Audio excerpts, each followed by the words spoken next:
It's Shark Week! Well, at least it's Shark Week here at Fat Guy Productions. Don't go away.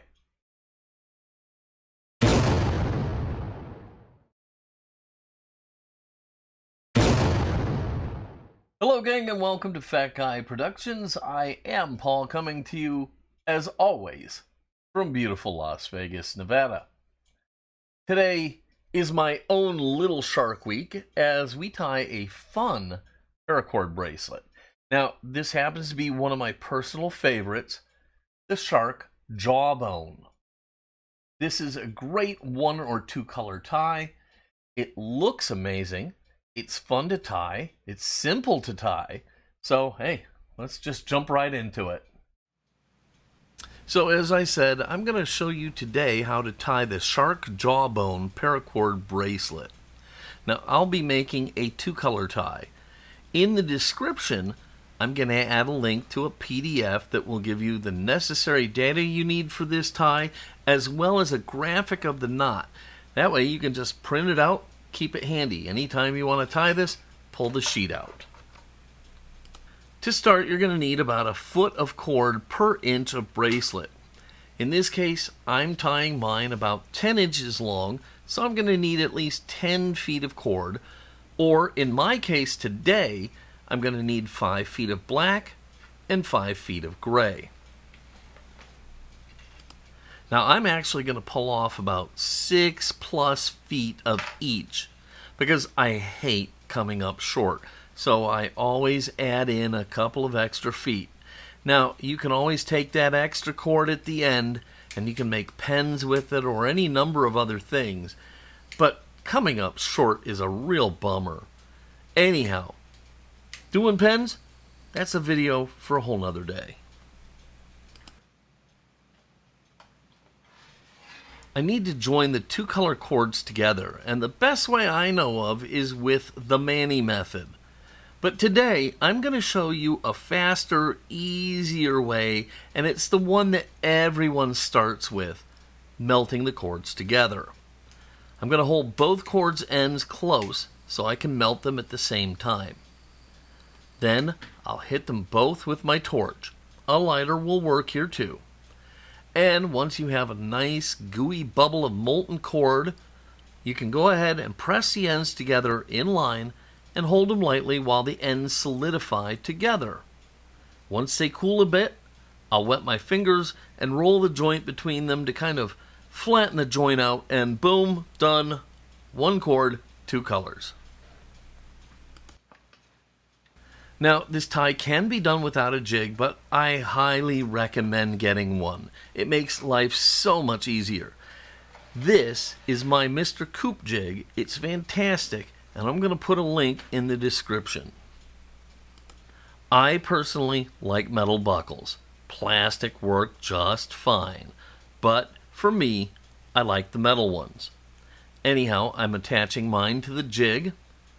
I'll set the length to just over 10 inches, and I can go ahead and start this fun tie.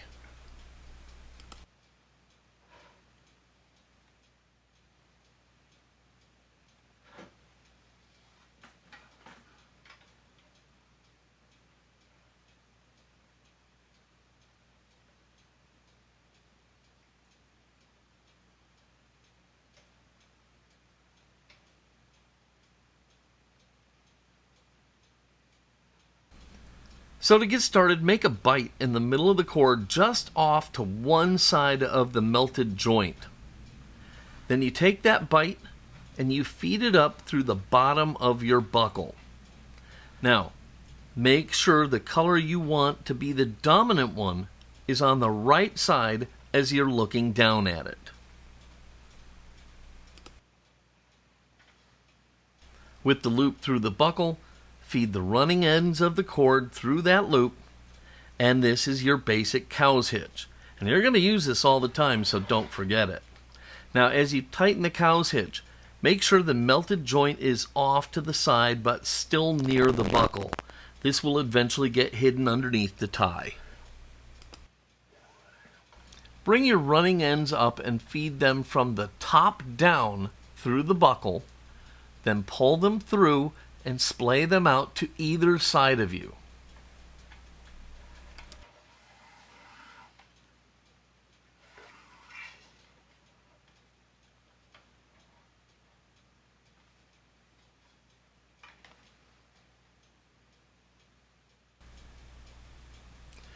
To tie this tie, we will start with the left cord, which is the secondary color. Bring the running end over the top of the two cords and feed the running end down between the two. This cord now pulls out to the right underneath the right-hand core cord. Pull it all the way to the right, but don't fully tighten it.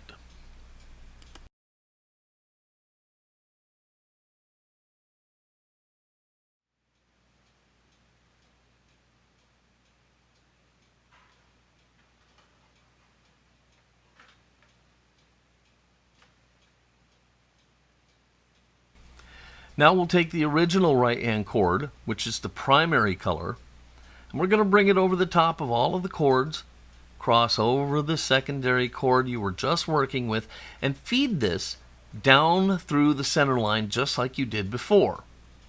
This time, though, you bring it up through the loop you made with the first cord. Now you should have a running end on each side again, but they will have changed sides. We pull everything tight, and this is everything you need to know. Just repeat over and over, always starting with the secondary color, in this case, the gray cord. So, let's do it again. We'll start with the secondary color, which is now on the right, so that's where we're going to start. We'll bring the running end of the secondary color cord over the top, feed it down in between, and finish up by pulling it to the left. Now we'll grab the other cord, which is also on the left. We'll take it over everything, feed it down through the center cords, and this time bring it up, under, and through the loop from the first cord. Again, pull it all tight. Rinse and repeat. Rinse and repeat.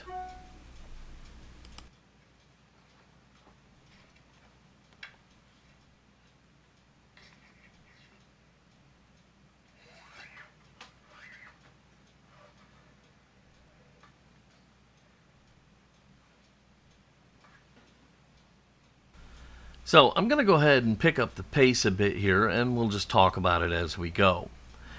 The key factors here are to remember it's the same tie over and over and over, and that you're always starting with the secondary color. Now, if you're just using one color, you'll always be alternating sides. So if you start on the right, then you'll do the left, then you'll do the right, then you'll do the left. But it's usually done with two colors, and that makes it easier. Just remember, you always start with the same color cord.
So here we are getting near the end now, and things will start getting a bit tight. Go as far as you can. Now, I'm going to use a pair of tweezers to help pull some of the cord through. You can use any kind of a pokey to push it through or something to grab it, because that gap is going to get smaller and smaller. Another trick is, as you're getting to the end, if you're using a jig, loosen it up a little bit. That will help you out.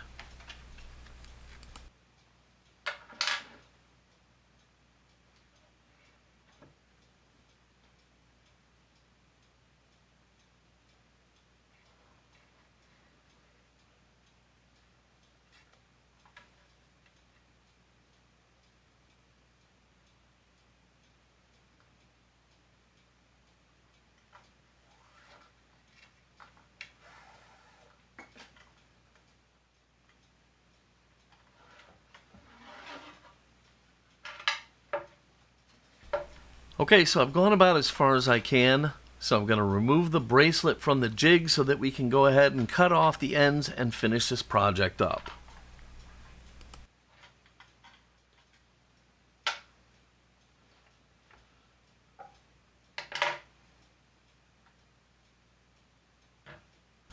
I'm going to go ahead and cut off the extra cord, leaving about 1/4 of an inch or 5 millimeters sticking out.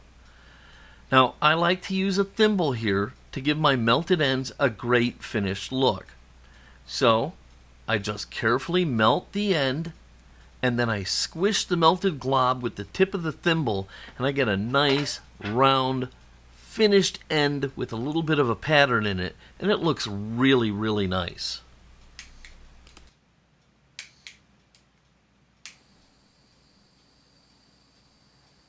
And I'm telling you, it's just as easy as that.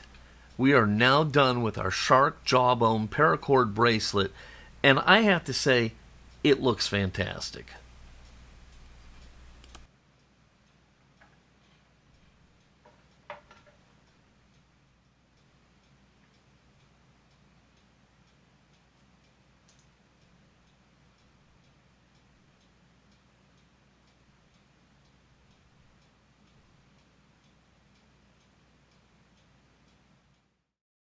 Well, there you have it, a fun paracord bracelet and something different from the Cobra knots you see everywhere.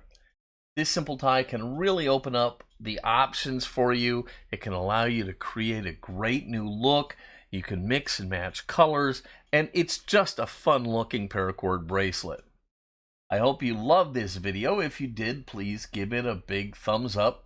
Click subscribe, and don't forget to click the notification bell so you never miss one of my hobby videos. As always, if you have any questions or comments, leave them down below. Well, that's it for today. I hope you all have an amazing day. And never forget, when you get to the end of your rope, tie a knot and hang on. Until next time, this is Paul from Fat Guy Productions saying, be good.